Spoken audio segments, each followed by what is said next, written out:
Hello everyone, welcome back to my channel. And ఈరోజు మనము ఆలూ పరోటాస్ ఎలా చేయాలో చూసుకుందాము. సో ఆలూ పరోటాస్ అనేవి పిల్లలందరికైతే చాలా ఇష్టము. చాలా ఈజీగా 15 మినిట్స్లో అయిపోయే ఈ పరోటాస్ ఎలా చేయాలో రండి మరి చూసేసుకుందాము. మార్నింగ్ బ్రేక్ఫాస్ట్లో కానీ ఈవినింగ్ స్నాక్స్గా కానీ భలే యమ్మీగా ఉంటాయి. రండి మరి పిండి ఎలా కలుపుకోవాలో చూసేసుకుందాం. ఫస్ట్ వచ్చేసి ఒక గిన్నె తీసుకున్నా, అందులోకి అయితే నేను గోధుమ పిండి వేసుకున్నాను, సరిపడా ఉప్పు వేసుకున్నాను, అలాగే 1 టేబుల్ స్పూన్ ఆయిల్ వేసేసుకొని దీన్ని బాగా కలిపేసుకోవాలి. ఇలా కలుపుకున్న తర్వాత దీంట్లోకి అయితే మనం కొంచెం కొంచెంగా వాటర్ వేసుకుంటూ ఈ పిండిని అయితే మనం కలుపుతాము. పరాఠాస్కి పిండి ఎప్పుడు కూడా చపాతీ పిండిలాగా కలపకూడదు మెత్తగా. పరాఠాస్కి పిండి అనేది ఎప్పుడు కూడా కొంచెం గట్టిగా కలుపుకోవాలి. అంటే చపాతీ పిండి కన్నా కొంచెం గట్టిగా ఉంటే సరిపోతుంది, మరీ గట్టిగా కాదు. సో పిండి అనేది కలుపుకునేటప్పుడు మీరు మరీ జారుగా వాటర్ వేసుకోకూడదు. కొంచెం కొంచెంగా వాటర్ అయితే వేసేసుకుంటూ మనం పిండిని కలిపేసుకుంటాము. సగం కలిపిన తర్వాత కొంచెం ఆయిల్ దీంట్లోకి యాడ్ చేసేసి మనము మళ్ళీ ఒకసారి కలిపేసుకుంటాము. అలా కలుపుకున్న తర్వాత లైట్గా ఒకవేళ మీకు వాటర్ అనిపిస్తే మాత్రం కొంచెం కొంచెంగా వాటర్ అనేది స్ప్రింకిల్ చేసుకుంటా కలిపేసుకోవడమే. లాస్ట్కి వచ్చేసి కొంచెం ఆయిల్ వేసేసి కలిపేసి దీన్ని మనము పక్కన పెట్టేసుకుందాము. వెంటనే ఒకవేళ మీరు పరాఠాస్ చేయాలనుకుంటే చేసేసుకోవచ్చు, లేదు కొంచెంసేపు ఆగి అనే థాట్ ఒకవేళ మీకు ఉంటే మాత్రము ఒక కాటన్ క్లాత్ తీసుకొని దాన్ని తడిపేసి పిండి మీద వేసేసుకోండి.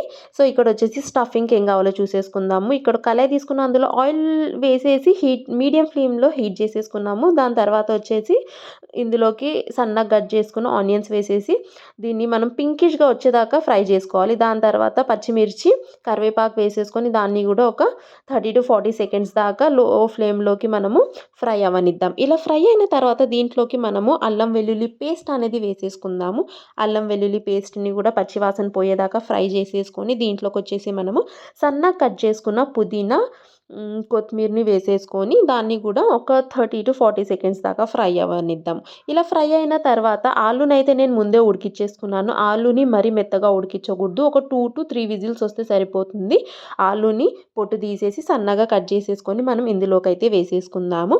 ఆలు వేసుకున్న తర్వాత ఇందులోకి సరిపడా ఉప్పు వేసుకుందాము, అలానే కారం వేసుకుందాము, అలానే జీలకర్ర ధనియాల పౌడర్ వేసేసుకొని దీన్నైతే మనం నీట్గా కలిపేసుకోవడమే. సో మనకి ఈ కర్రీ అనేది రెడీ అయిపోయిన తర్వాత మనము దీన్ని కొంచెంగా చల్లగా అవ్వనివ్వాలన్నమాట. ఫ్యాన్ కింద పెడితే ఫ్యాన్ గాలికి చల్లగా అయిపోతుంది. సో దీన్ని మనం చల్లగా అయిన తర్వాతే పరాఠాస్ అనేవి చేసుకోవాలి. సో ఇక్కడ వచ్చేసి మన కర్రీ అయితే రెడీ అయిపోయింది. ఇప్పుడు వచ్చేసి పరాఠాస్ ఎలా చేయాలో చూపించేస్తాను. సో రండి మరి. సో ఇక్కడ వచ్చేసి కాటన్ క్లాత్ అయితే పిండి మీద నేను వేసుకున్నాను. ఇప్పుడు వచ్చేసి పిండిని మనము చిన్న చిన్న రౌండ్ బాల్స్గా తీసేసుకుందాము. మీకు ఎంత పెద్ద పరాటా కావాలంటే దాన్ని బట్టి మీరైతే పిండిని తీసుకోవచ్చు. సో ఫస్ట్ వచ్చేసి దీన్ని కొంచెం మనము తోమేసుకొని ఇలా చిన్న బౌల్ లాగా క్రియేట్ చేసుకోవాలి. లోపల ఆ స్టఫ్ని మనం పెట్టడానికి ఆ కర్రీని అయితే దీనిలోకి మనం పెట్టేసుకొని కర్రీని లోపలికి ఇలా పుష్ చేసుకుంటా మనము దాని సైడ్స్ నుండి పిండిని అయితే ఇలా అవుటర్గా తీసుకొచ్చుకొని దాన్ని మనము ఒక మోదక్ షేప్ అయితే ఇచ్చేద్దాము. దాన్ని బట్టి ఇలా చేస్తే ఏంటంటే ఆ లోపల ఉన్న స్టఫ్ బయటికి రాకుండా ఉంటుంది మనం తోమేటప్పుడు.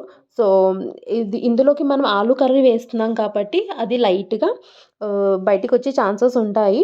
సో అది కామనే.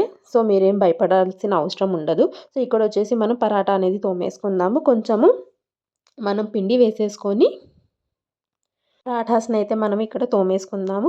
సో ఇలా తోముకున్న తర్వాత వెంటనే పరాఠాస్ని అయితే మనము పెన్నం మీద వేసేసుకొని కాల్చేసుకోవడమే. పెన్నం అనేది ఎప్పుడు కూడా మీడియం ఫ్లేమ్లో వేడి చేసుకొని పెట్టుకోవాలి.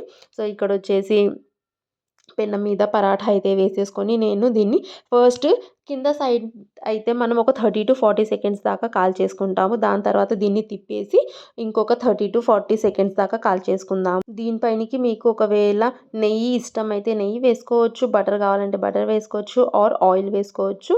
సో మన పరాఠాస్ అయితే రెడీ అయిపోయినాయి. చాలా ఈజీ, సింపుల్ అండ్ డిలీషియస్. దీన్ని మీరు పెరుగుతో తినొచ్చు, ఏదన్నా కర్రీతో అయితే ఆల్మోస్ట్ కుదరదు అనుకోండి.